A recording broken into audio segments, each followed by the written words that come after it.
The artifact I will be talking about is Moana. If you haven't seen the movie Moana, it is about a young girl whose name is Moana and lives on the island of Motunui. She has been raised to soon take the place of her father as chief of the island, but she has other ideas about what her future should be. Which brings me to the first connection to this class, which is drag. Since Moana was very young, she has always been a little bit different from everyone her age. She always wanted to be in the water, and she had a special connection with the water. It would move when she would touch it, and animals came up to her naturally.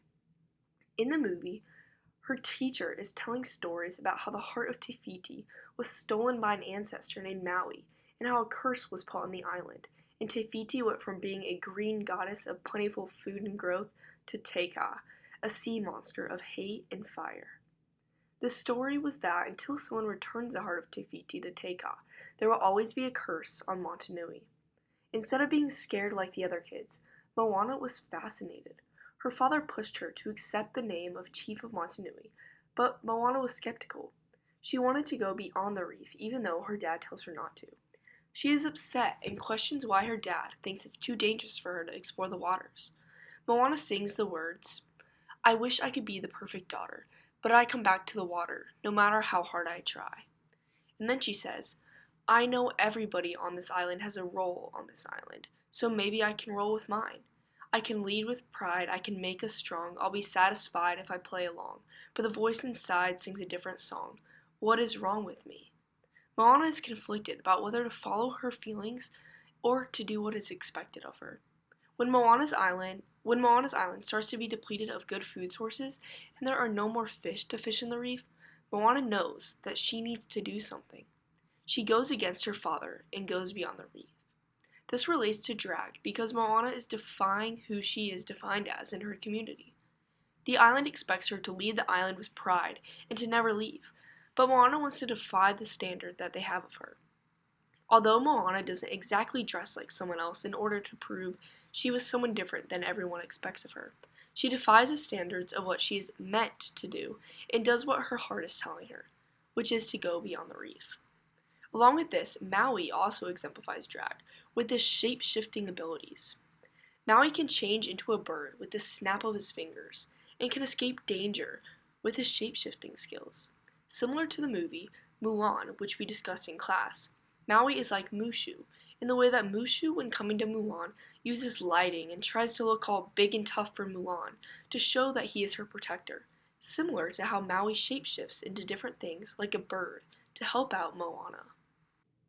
Going on with Moana defying her island's expectations of her as a chief of Motunui, her Grandma Tala, is one person who actually supports her desires and is accepting of her wishes.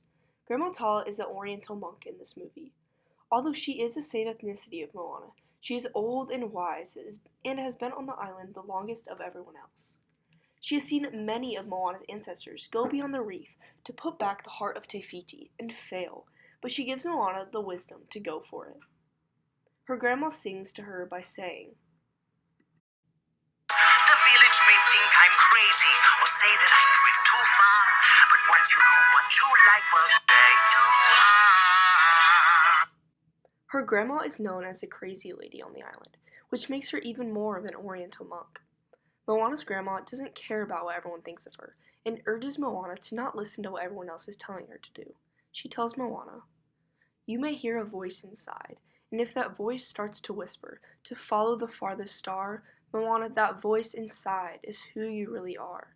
Grandma Tala pushes Moana to go out on a boat and cross the reef into the wicked seas, where she ultimately finds Maui, gets a heart of Te Fiti, and finds Teika and turns her back into Te Fiti, where the land and fish are restored.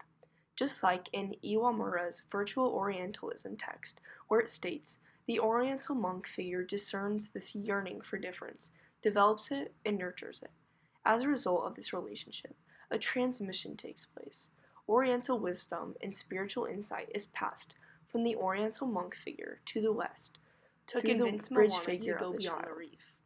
Although Moana and her grandma are of the same ethnicity, Grandma Tala still passes on wisdom and sees the differences in Moana,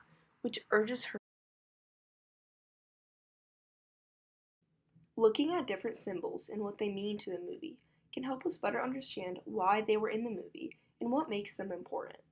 Looking at the first image, which is a picture of Te Fiti, she's big, green, and beautiful. The fact that she's a woman shows the strength and power of Moana as well. Just because Moana is a woman doesn't mean that she has to stay and take care of her island like her father wants her to.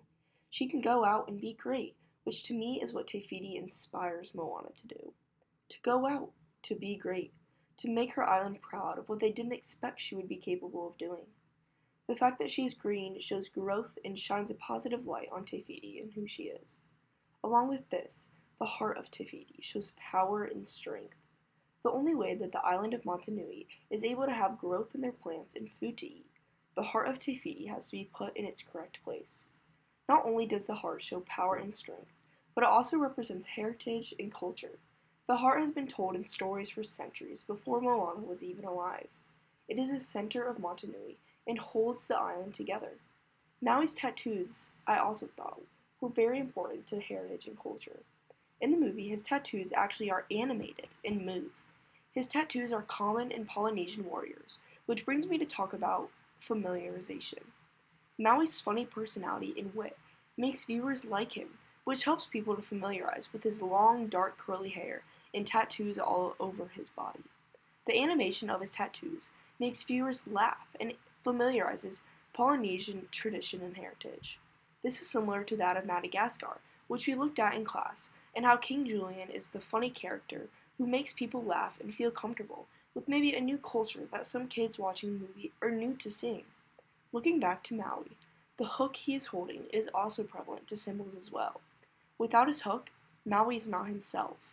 In one specific scene where they come face to face with Teika, Maui's hook is badly damaged, and he is unable to shapeshift or protect himself or Moana, which causes him to lose feelings of strength and confidence. His hook is a part of his identity, and without it, he isn't his complete self.